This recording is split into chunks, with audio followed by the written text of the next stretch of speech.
It's been 1 week since my 7th wedding anniversary. There won't be an 8th. I spoke with my lawyer this morning, and my loving wife will be served with divorce papers tomorrow. That evening, we had a serious conversation. It all started calmly. Seneca, I don't want to lose you, she told me. Seneca is my name. 32 years old, a hotshot troubleshooter for a large banking software company, and a complete idiot. Simone, this is my wife, 31, a real beauty, sweet as honey, tax lawyer and cheater. She says she doesn't want to lose me. Well, you know how it happened, I said. No, I don't know, she insisted. I have no idea why you want to leave me. Well, there's a little thing about having sex with strange men that might slip your mind, I told her. No, I understand that, she said. The thing is, they weren't men, it was a man, and he was a stranger. I don't have affairs and never will. I was in another city. You weren't there, otherwise I would have been with you. I'm not sleeping with someone we know or will ever meet again. I only did it once. Tell me, has there ever been a time in your life when you asked me for sex and I refused you? I pester you more often than you pester me. No, you never refused me, I said. So your position is that if it's rare, we don't know the person you were with, and you're not having an affair with them, then it's okay. Exactly, she said. How does it harm you, Seneca? I love you, only you, and will never love anyone else. I go crazy after a week without you. This doesn't mean I'm in love with the guy I slept with. It was just sex. I didn't make love to him. Seneca, I love you, and you just throw me away like a piece of trash over something that doesn't hurt you, and you weren't there to take advantage of it anyway. Well, I love you too, I said. It hurts me. If we weren't married, it would be different. If we were just people who dated from time to time, I would agree with you. We're not those people. You married me. I asked you and you said yes. We made the same promises that I made. If you didn't like them, you should have said so at the time. No one forced us to get married. It was decided. And now, 7 years later, you tell me that you didn't like the promises we made and you want others. You should have told me before you broke the first ones.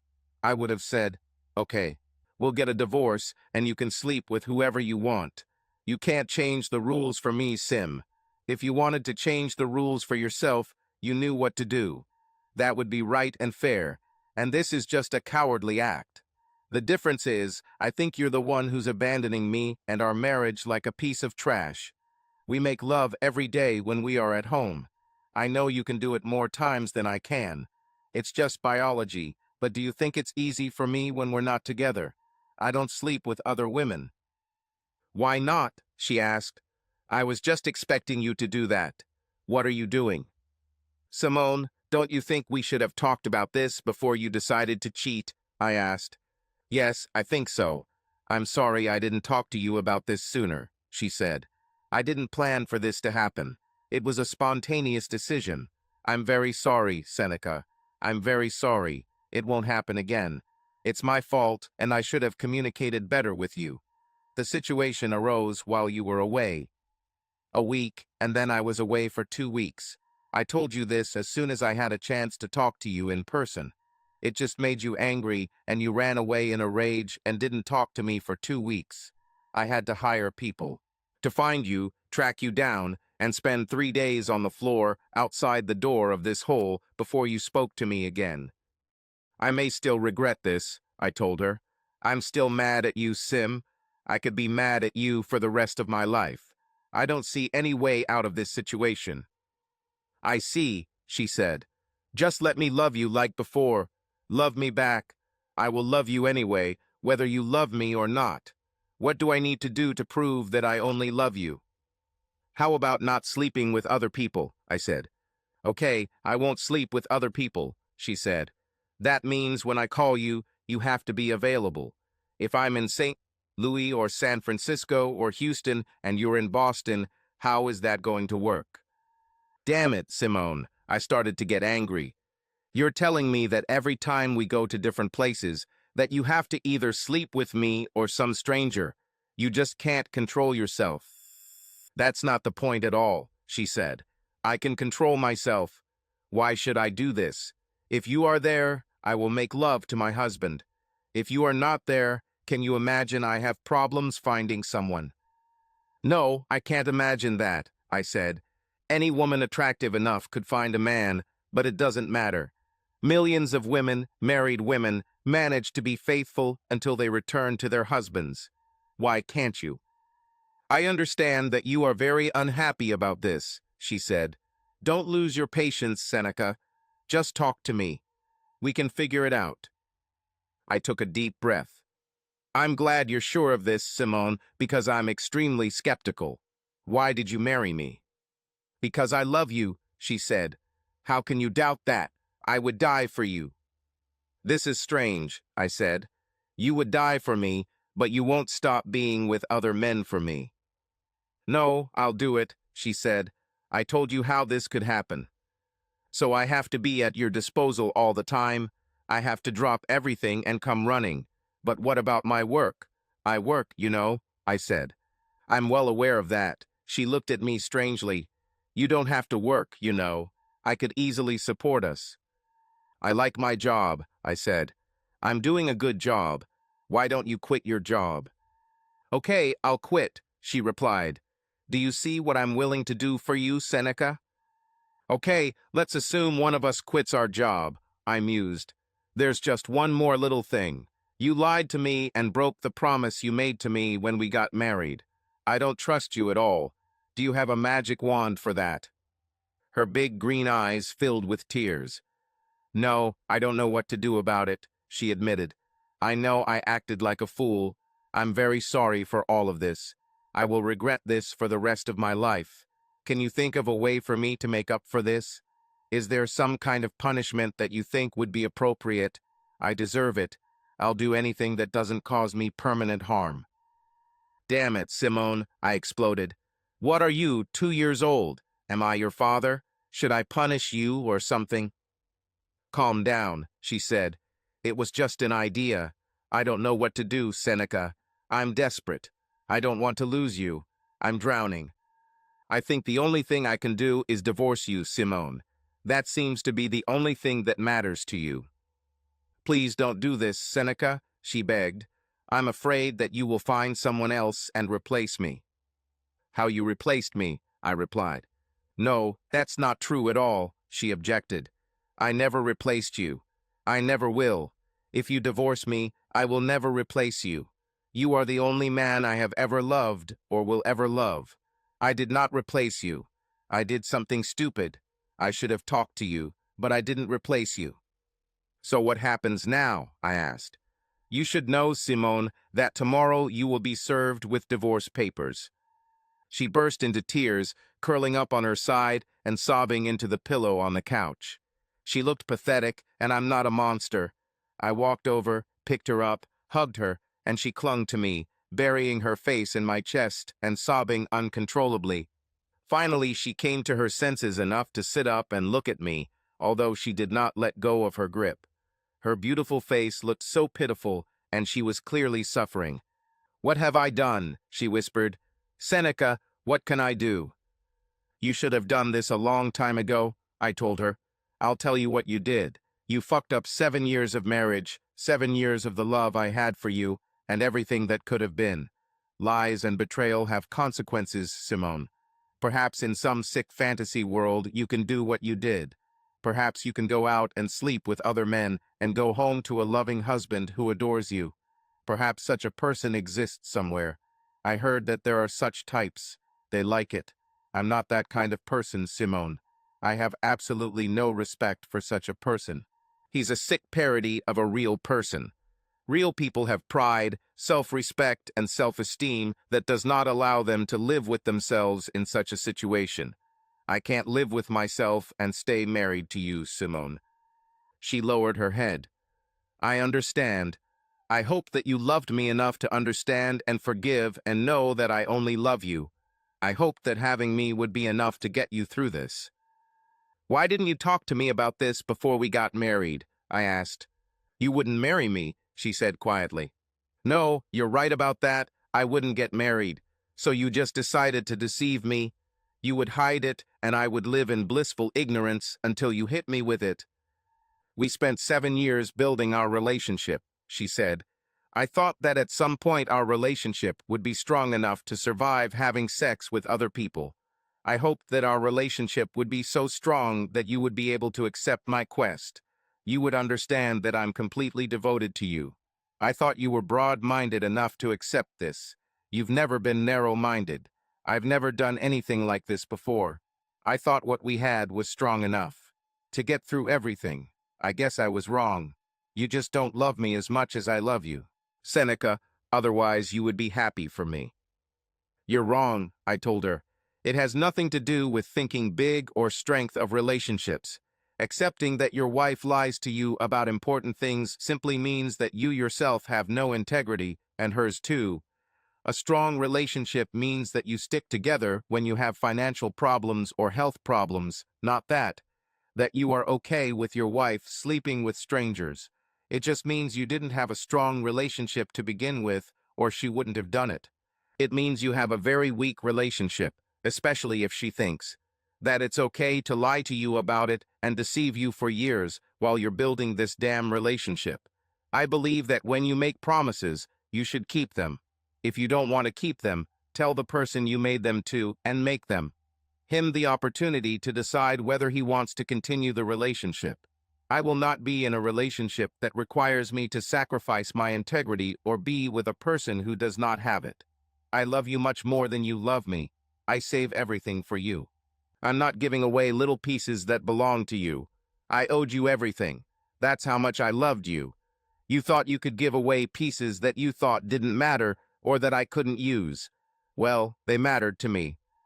I have never given a piece of love to anyone but you, she said bitterly. Don't make the mistake of thinking I don't understand you, I told her. I understand what you're saying. You just love me. You're not in love with anyone else. I just think you're wrong. I believe you love me. I just think you love yourself more.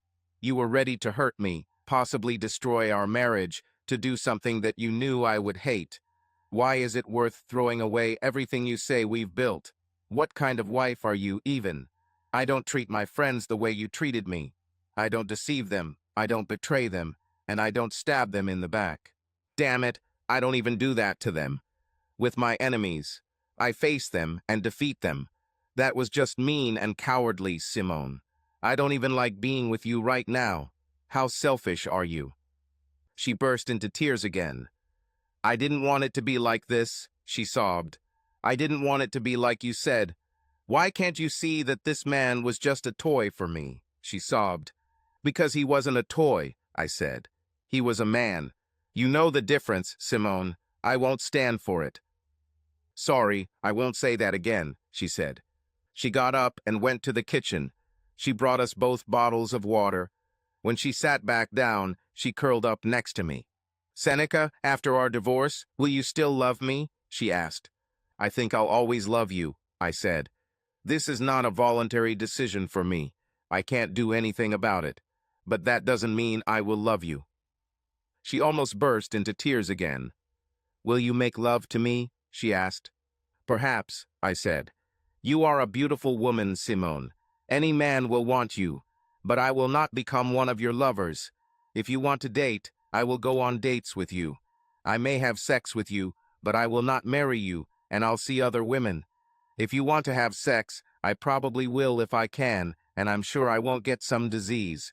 I'm not sure if it'll be the same. I'll just be one of yours. Toys. No, she jumped up and stared at me. No one is like you. You are the other half of my soul, Seneca. You are my man and always will be. Will we still live together? I don't think this will work, I told her. I'm going to move on, Simone. I don't have what I thought I had, so I'm going to look for it. I want children, a family, and everything we always talked about. I want to go to matches, have family movie nights, and go on hikes. You know what I want. Why can't you have it with me? She asked. Well, have you forgotten that you have a high appetite? I mentioned. I'll just have to deal with it, she said. Just so you know, I will move on with you, Seneca. You can't get rid of me. I will always be in your life. I can't stop you from divorcing me, but that doesn't mean I'll let you get rid of me. I don't think you can stop it either, I said. Yes, I'll keep an eye on you, she said. I'll prove it to you. You said you'd still make love to me. Will you do it now? We made love. You will never find no one who loves you like I do, she said. You are amazing, Seneca. You too, I said. You're probably right. The divorce papers arrived at 10 o'clock the next morning. She took them and sat next to me on the sofa, crying as she read and signed them. I'm so sorry, Seneca, she sobbed. I won't fight if that's what you want. I could, you know. I could drag this out for a long time. I'm a lawyer. I won't do that because I'm proving that I love only you. Are you going to do it? I'm going to look for an apartment, I said. Wait for me, she said. I'll clean myself up so I don't look like a witch, and I'll go with you. It was strange, but she actually went with me. We looked at a dozen apartments, and she was really into it. She wanted to go back to the second to last one, which we watched, and I liked it too. This is it, she said. I like this place. We'll take it, she told the somewhat puzzled manager. I moved in 2 weeks later. After a few days, she stopped trying to change my mind. I packed my things and hired movers to help me. I had just put my things all over the apartment, boxes in every room, when the doorbell rang. I opened the door and Simone was standing there with the taxi driver. He had 4 suitcases and she had pizza. She walked in, carrying one of the suitcases and paying the taxi driver. He dragged the suitcases and she took them into the bedroom. What are you doing, Sim? I asked her. I need some things here, she said. I replaced all your personal belongings in our house and bought you a new wardrobe. If you don't want to stay in our house, I will stay with you. I hope we can stay here and in our house sometimes. My mouth must have dropped open. What? She laughed. I understand, Seneca. You can't live with yourself without making me understand how much I've hurt you. I understand. You're divorcing me. It hurts me more than all that I've ever felt in my life. I deserve this for what I did to you. I can't live with myself if I let you go. I said I would move on with you. I have a plan. I want you to give me 6 months, Seneca. Give me 6 months for this to work. You gave me 7 years, and they were the best years of my life. Have you been happy for the last 7 years? Well, except for the last month, I've been thrilled, I said. Give me 6 more months, she begged. Let me try to make this blissful again.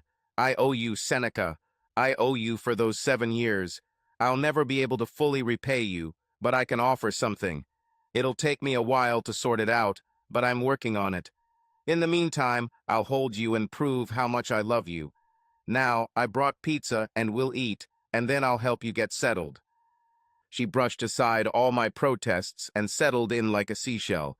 She went to work every day and came to the house in the evening before arriving at the apartment. She called me 5 times a day to report about where she is, with whom and what she is doing. She told me what time would come and was never even a minute late.